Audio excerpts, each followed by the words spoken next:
नमस्कार दोस्तों। डेट है आज की 16 अगस्त 2021 और स्वागत है आपका एटोएल डिस्कशन में।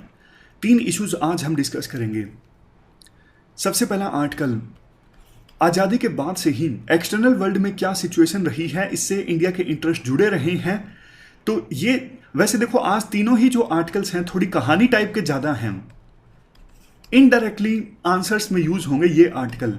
जैसे ये जो आर्टिकल है कि 15 अगस्त 1947 जब देश आज़ाद हुआ था, उस समय महात्मा गांधी कहाँ थे, क्या कर रहे थे, इससे हम क्या कुछ सीख सकते हैं, तो ये स्टोरी टाइप में है। ये बड़ा आर्टिकल भी आज स्टोरी टाइप में है। पोस्ट इंडिपेंडेंस इंडिया में क्या क्या हुआ, आज़ादी के बाद भारत में क्या क्या हुआ, सभी इवेंट्स को ये आर्टिकल जो है वो रिवाइज करवा देगा, टाइमलाइन रिवाइज करवा देगा, कब क्या कुछ हुआ। और ये 14 अगस्त का जो दिन है उसको पार्टीशन रिमेम्बरेंस डे के रूप में ऑब्जर्व करने से संबंधित है, इसे भी हम डिस्कस करेंगे। चलिए डिस्कशन स्टार्ट करते हैं। फर्स्ट इंपॉर्टेंट आर्टिकल में कहा जाता है, आज़ादी के बाद से ही इंडिया का जो भविष्य है वो एक्सटर्नल वर्ल्ड के साथ में जुड़ा हुआ है। डिस्कस करेंगे आर्टिकल में कैसे। आप जीएस पेपर 2 के इस टॉपिक से आर्टिकल को कनेक्ट कर सकते हो। ध्रुव जयशंकर जो कि हमारे विदेश मंत्री के बेटे हैं, एस जयशंकर के, उनके द्वारा ये आर्टिकल लिखा गया है। देखो, जब देश आजाद हुआ था ना, इंडिया के सामने काफी सारे चैलेंजेस थे। देश इतना ज्यादा डाइवर्स था, देश को एकजुट रखना, और आजादी की लड़ाई लड़ते वक्त लोगों से बहुत सारे वादे किए गए थे लीडर्स के द्वारा। गरीबी खत्म होगी तो गरीबी को खत्म करना, डेवलपमेंट लेके आना, सिक्योरिटी इंश्योर करना, बहुत सारे चैलेंजेस थे। तो ऐसे चैलेंजेस को टैकल करने के लिए इंडिया ने एक्सटर्नल वर्ल्ड में काफ़ी सारे पार्टनर्स के साथ में एंगेज किया, चाहे वो यूएसए हो, चाहे वो यूएसएसआर हो। लेकिन लगातार इंटरनेशनल वर्ल्ड जो है वो इवोल्व होता रहा, और जैसे जैसे इंटरनेशनल वर्ल्ड इवोल्व हुआ, आगे आएगा आर्टिकल में कैसे कैसे इवोल्व हुआ। जैसे पहले चाइना इतना स्ट्रोंग नहीं था, तब इंडिया की क्या पॉलिसी थी। उसके बाद चाइना ने अपने आप को असर्ट करना स्टार्ट किया, तब इंडिया की क्या पॉलिसी हुई। उसी के हिसाब से एक्सटर्नल वर्ल्ड के चेंज होते होते इंडिया भी अपनी पॉलिसीज को चेंज करता गया। एक समय ऐसा भी आया जब इंडिया ने अपने आप को बड़ी पावर्स के सामने पाया। जैसे देखो, 1971 में जब बांग्लादेश में इंडिया ने इंटरवेंशन किया, तो यूएसए पाकिस्तान की तरफ से इंडिया के खिलाफ आने ही वाला था कि जो हमने फ्रेंडशिप ट्रीटी साइन की थी यूएसएसआर के साथ में, उस ट्रीटी के कारण यूएसए इस लड़ाई के बीच में नहीं आया।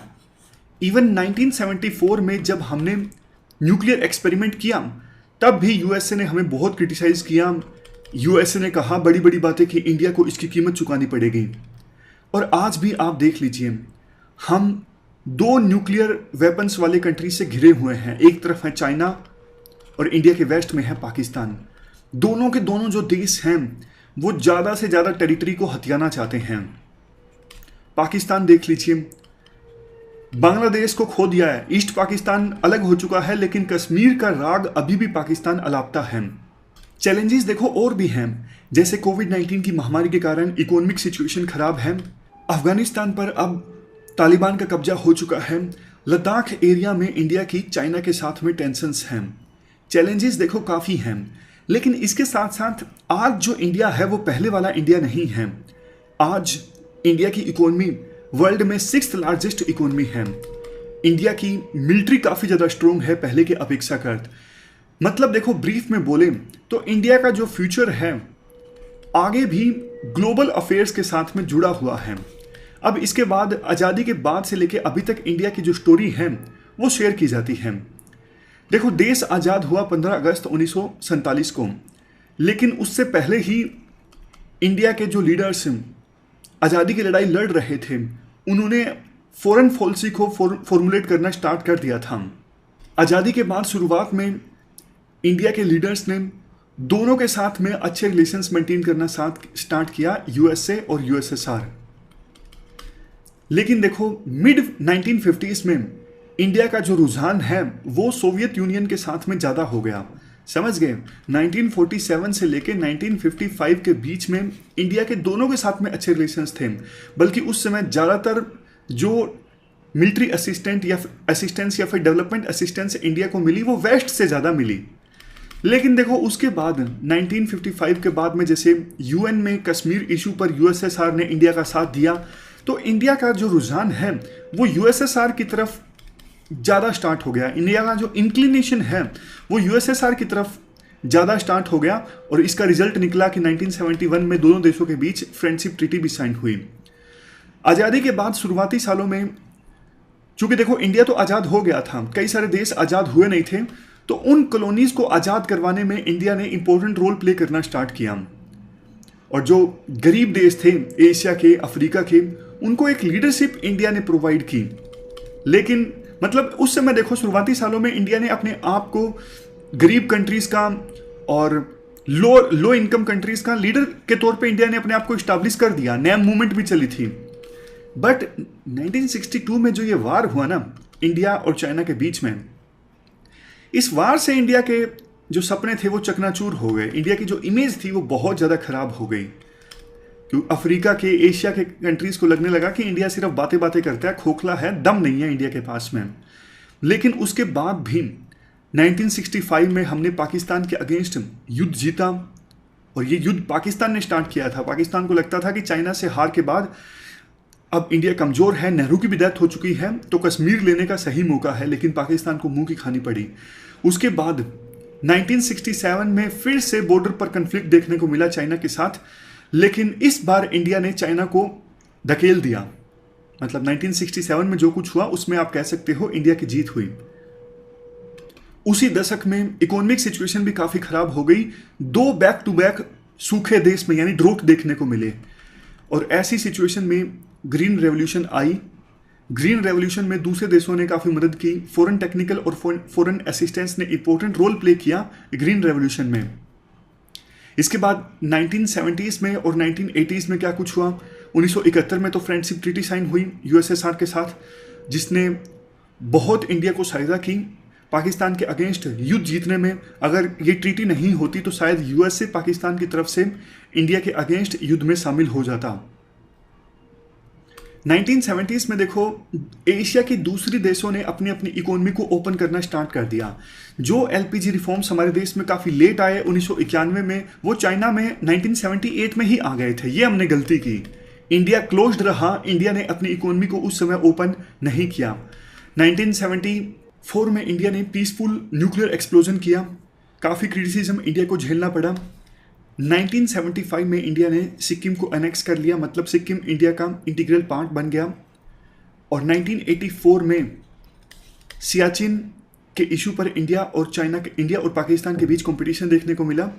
इंडिया ने सियाचिन की हायर चोटियों पर अपना झंडा लहरा दिया, और उसके बाद 1986 में मिड 1980s में चाइना के साथ भी स्टैंड ऑफ देखने को मिला। काफ़ी सालों तक इंडिया और चाइना की जो फोर्सेज हैं वो आमने सामने रही।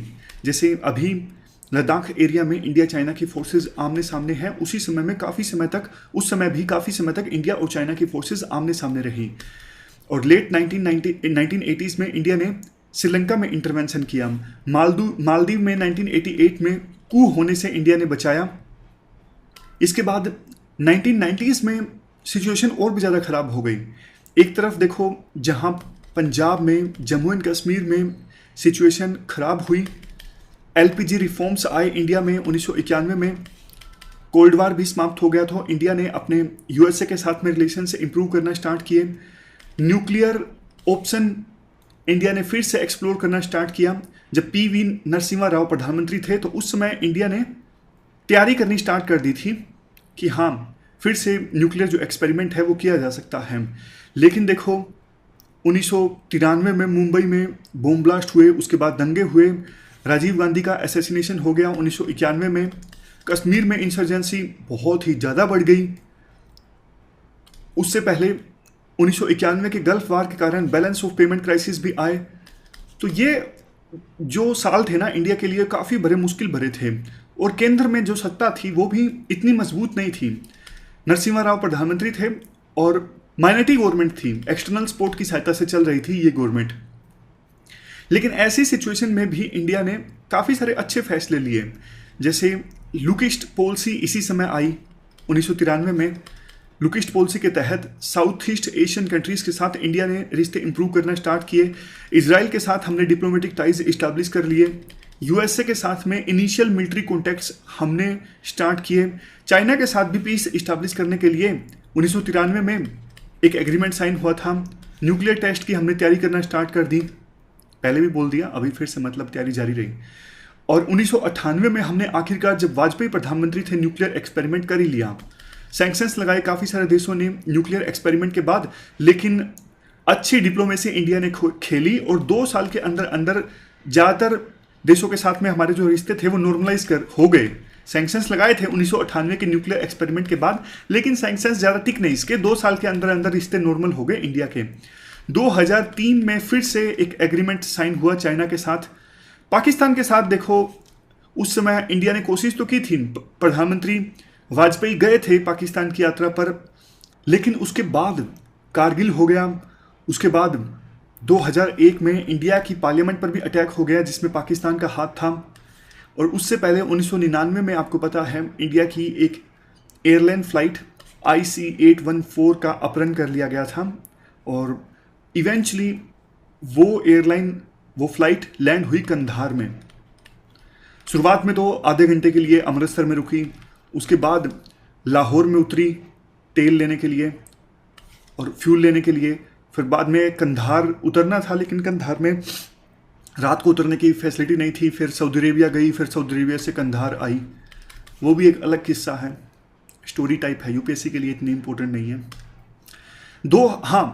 उस समय देखो एक अच्छी चीज़ इंडिया की ये हुई, इंडिया की जो इकोनॉमी थी ना वो तेजी से ग्रो होना स्टार्ट हो गई 2000 के बाद। वो इंडिया के लिए सबसे अच्छी बात रही। आईटी इंडस्ट्री इंडिया में बहुत तेजी से उभरी, सर्विस सेक्टर इंडिया में मजबूत हुआ और इसका फायदा ये हुआ इंडिया की इकोनॉमी काफी तेजी से ग्रो करना स्टार्ट कर गई। ये इंडिया के लिए सबसे अच्छी बात थी।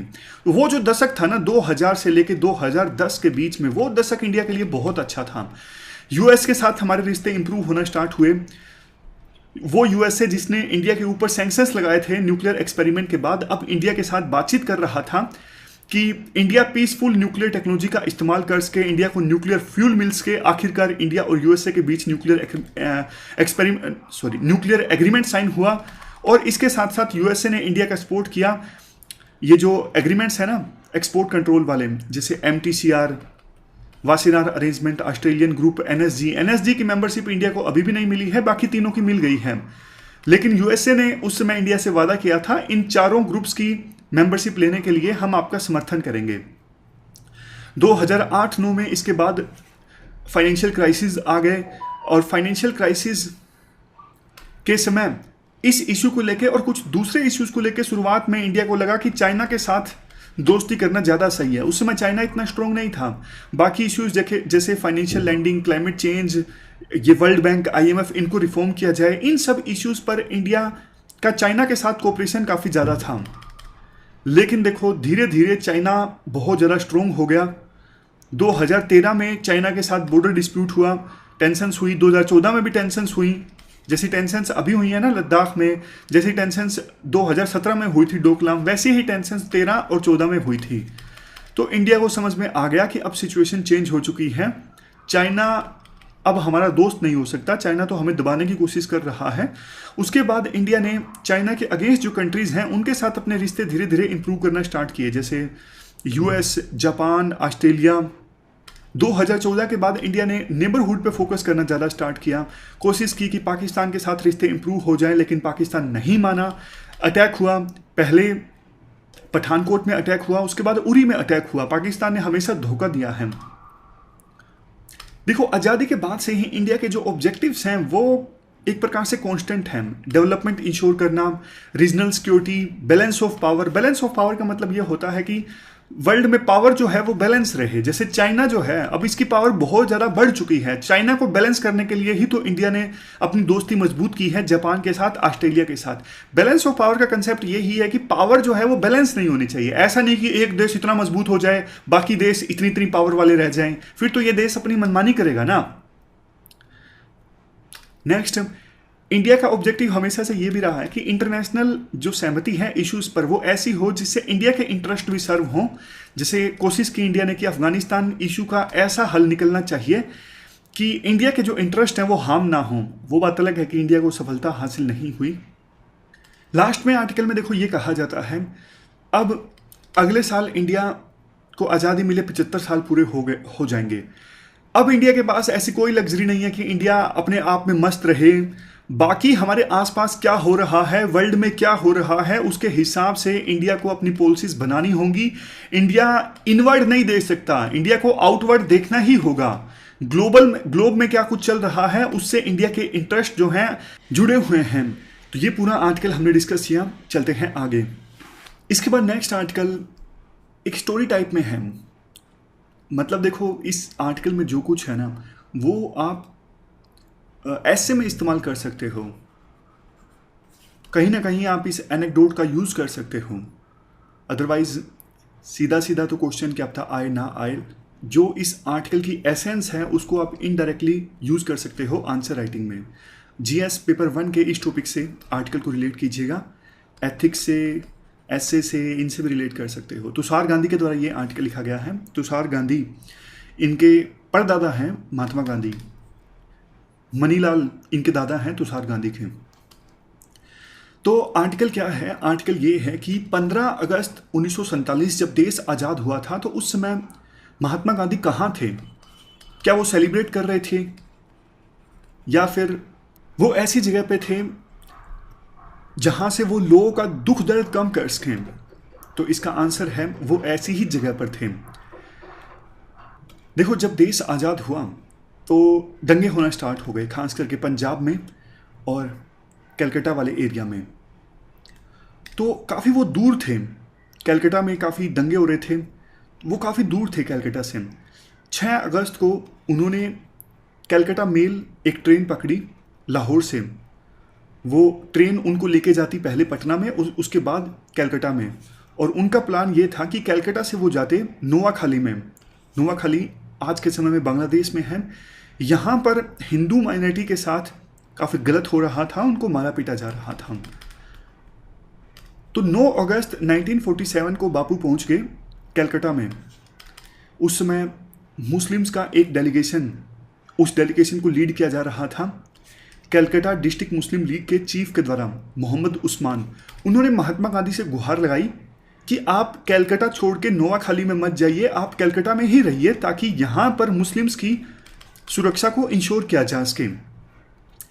महात्मा गांधी ने उनको रिप्लाई किया, ठीक है मैं डिले करूँगा नोआखाली में जाने के लिए, यहीं पर रुक जाऊँगा, लेकिन आपको मुझे गारंटी देनी होगी कि नोआखाली में जो हिंदू माइनॉरिटी के साथ में गलत हो रहा है उनकी वेलबींग आप इंश्योर करोगे। अगर आप ऐसा गारंटी मुझे देते हो तो मैं कलकत्ता में ही रुक जाऊँगा। और अगर आप प्रॉमिस करते हो फिर भी नोआखाली में वायलेंस होता है, हिंदुओं को मारा जाता है, तो फिर मैं आमरण अनशन करूँगा, यानी तब तक फास्ट करूँगा जब तक मैं मर नहीं जाता। उसके बाद अगस्त 11 को महात्मा गांधी मिले HS सुहरावर्दी के साथ। ये बंगाल के फॉर्मर प्रीमियर थे। सुहरावर्दी ने भी यही कहा कि कलकत्ता में मुस्लिम्स की जो सेफ्टी है वो खतरे में है। बापू ने यही पूछा सुहरावर्दी से भी, आप गारंटी देते हो क्या कि नोआखाली में हिंदुओं के साथ गलत नहीं होगा? अगर आप ये गारंटी देते हो तो मैं कलकत्ता में रुक जाऊंगा। तो सुहरावर्दी ने गारंटी दे दी महात्मा गांधी को कि हाँ मैं गारंटी देता हूँ कि नोआखाली में हिंदुओं के साथ में गलत नहीं होगा। तो महात्मा गांधी ने बोला कि ठीक है मैं यहीं पर रहूँगा, तब तक यहाँ रहूँगा जब तक हर एक हिंदू और हर एक जो मुसलमान है कलकत्ता में वो वहाँ पे नहीं पहुँच जाता जहाँ से वो आया है, और आखिरी सांस तक हम इसी काम में लगे रहेंगे। डिसाइड ये हुआ कि महात्मा गांधी और सुहरावर्दी दोनों हैदरी मैंसन में रहेंगे। हैदरी मैंसन जिसको आज के समय में गांधी भवन के नाम से जाना जाता है, ये बेलिया घाट में है। हैदरी मैंसन जो है एक टूटा फूटा छोड़ा हुआ मुस्लिम फैमिली का घर है, और इस हैदरी मैंसन के आसपास बहुत ही ये मतलब बहुत डेंसली पॉपुलेटेड एरिया था। इस हैदरी मैंसन के आसपास काफ़ी गरीब मुस्लिम्स रहते थे। तो जब महात्मा गांधी और सुहरावर्दी ने यहाँ पे रहना स्टार्ट किया, बहुत ही ज़्यादा आक्रोश में हिंदू युवा लोग जो हैं वो गांधी के साथ में काफ़ी खफा थे कि आप यहाँ पे मुस्लिम्स को बचाने के लिए क्यों आए हैं। महात्मा गांधी ने उनको शांत करना स्टार्ट किया, लेकिन वो शांत नहीं हुए। उन्होंने अगले दिन भी अपना प्रोटेस्ट जारी रखा। महात्मा गांधी ने उनको बोला कि देखो, मैं तो ये सोच के आया हूँ कि आप मुझे प्रोटेक्ट करोगे, अगर आप इसका अपोजिट रोल प्ले करना चाहते हो तो ये आपकी मर्जी है। मैंने अपना जीवन जी लिया है, मैं काफ़ी बूढ़ा हो चुका हूँ और मैं इससे आगे नहीं जाना चाहता। तो अगर आप और ज़्यादा पागल की तरह बिहेव करोगे तो फिर मैं इसका विटनेस नहीं बनना चाहता हूं। इससे अच्छा तो यह हो कि मैं मर ही जाऊं। महात्मा गांधी ने यह भी बोला कि सेम तरह की बातें मैंने मुस्लिम्स को भी बोली हैं नोआखाली में, जो कि हिंदुओं को मार रहे हैं। मैंने उनको भी यही बोला है कि अगर आपने एक और पागलपन दिखाया, हिंदुओं को मारा, तो मैं मर जाऊंगा। मैं ये सब देखने के लिए जिंदा नहीं रहना चाहता। इसके बाद 14 अगस्त की शाम को महात्मा गांधी ने बेलिया घाट में सभी को इनवाइट किया और बोला कि हम सब मिलकर 24 घंटे का एक फास्ट रखते हैं और दुआ करते हैं, प्रे करते हैं कि इंडिया की जो वेलबींग है वो सुनिश्चित हो।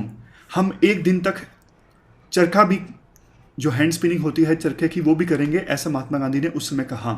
प्रेयर्स के बाद हैदरी मैंसन, जहां पे महात्मा गांधी रुके हुए थे, फिर से उस पर अटैक हुआ। पत्थर मारे गए, जो शीशे थे खिड़कियों के वो तोड़ दिए गए और आखिरकार महात्मा गांधी भीड़ के सामने आ गए एक खिड़की से और उनके साथ बातचीत स्टार्ट की। महात्मा गांधी ने जब महसूस किया कि मैंने भीड़ को शांत कर दिया है, तो उन्होंने सुहरावर्दी को खिड़की के पास बुलाया और सुहरावर्दी जो बापू के साथ उसमें खड़े थे, उन्होंने अपनी गलती स्वीकार की। बापू ने उनके कंधे पर हाथ रखा। सुहरावर्दी बोले, मैं एक्सेप्ट करता हूँ, मतलब ये सारा कुछ कलकत्ता में जितने भी लोग मारे गए, मुझे उसका बहुत ज़्यादा दुख हुआ और मेरी रिस्पॉन्सिबिलिटी थी, मैं अपनी गलती को एक्सेप्ट करता हूँ। इससे देखो भीड़ पर काफ़ी अच्छा असर हुआ और वो शांत हो गए। ये टर्निंग पॉइंट था। जब सुहरावर्दी ने अपनी गलती मानी तो ये एक काइंड ऑफ टर्निंग पॉइंट था। चूँकि देखो उस समय महात्मा गांधी थके हुए थे, वो फास्ट पर थे। उन्होंने जो चरखे की स्पिनिंग होती है वो थोड़ी बहुत की। इसे वो ब्रेड लेबर कहा करते थे कि हर एक पर्सन को थोड़ा बहुत काम अपने डेली रूटीन में ज़रूर करना चाहिए। इसके बाद वो सो गए। जबकि देखो 14 अगस्त और 15 अगस्त के बीच, यानी 14 अगस्त की जो रात थी, पूरा जो देश है वो खुश था कि अब तो देश आज़ाद हो चुका है। उस समय नेहरू ने काफ़ी फेमस स्पीच दी थी कि कैसा इंडिया हम बनाना चाहते हैं।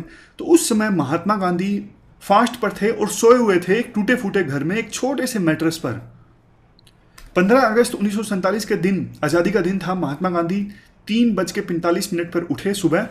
अपने डेली रूटीन को उन्होंने फॉलो करना स्टार्ट किया। उन्होंने काफ़ी सारे कॉन्ग्रेचुलेशन वाले मैसेज रिसीव हो रहे थे, लेकिन वो सेलिब्रेट नहीं कर रहे थे। वो प्रेयर कर रहे थे, वो फास्ट कर रहे थे और खादी की स्पिनिंग कर रहे थे।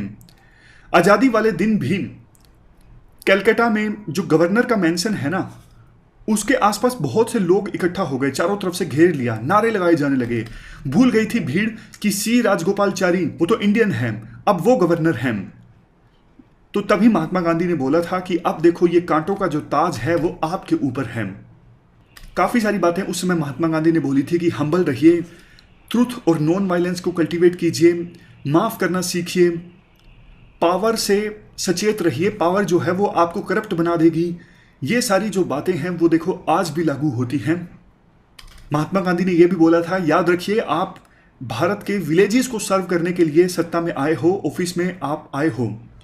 आज के समय में देखो जिस घर में गांधी जी रुके थे ना, वहाँ पे अब तो सिचुएशन काफ़ी सही है। हिंदू मुस्लिम एक दूसरे के त्योहारों में शरीक होते हैं, लेकिन जब याद आते हैं ना वो पल, उस समय कितनी नफरत थी, तो फिर याद आते हैं कैसे गांधी जी ने उस नफ़रत को टैकल किया। हमें भी उसी प्रकार से नफ़रत को टैकल करने की आवश्यकता है। तो ये पूरा आर्टिकल हमने डिस्कस किया। अब लास्ट आर्टिकल हम डिस्कस करते हैं।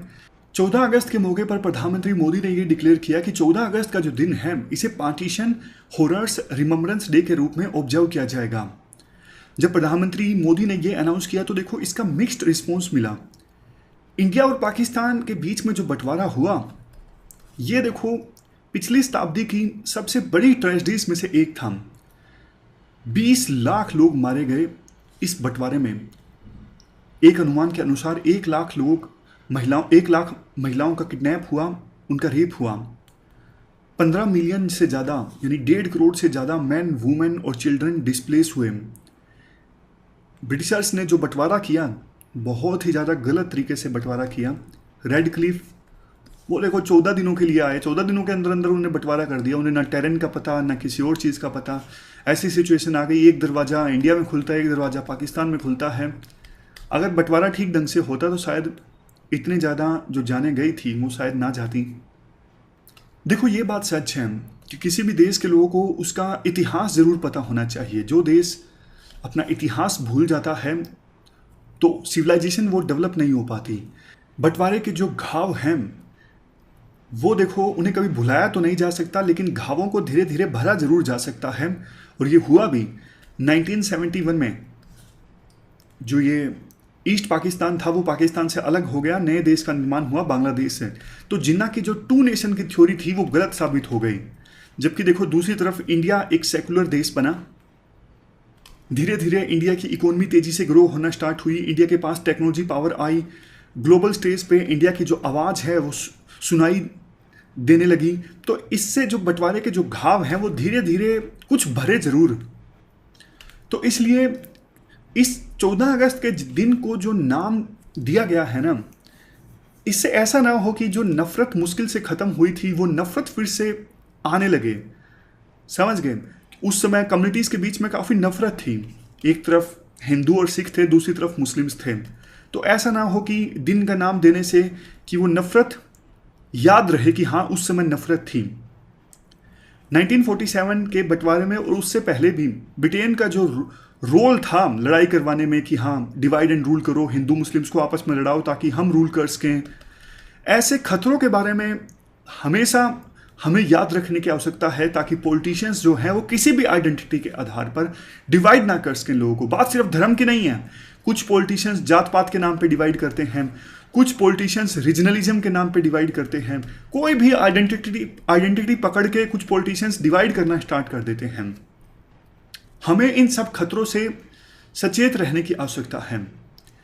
तो ये हमने आर्टिकल डिस्कस किया छोटा सा, पार्टीशन को एक नाम देने से संबंधित। 14 अगस्त का जो दिन था उसे पार्टीशन हॉरर रिमेम्बरेंस डे का नाम देने से संबंधित।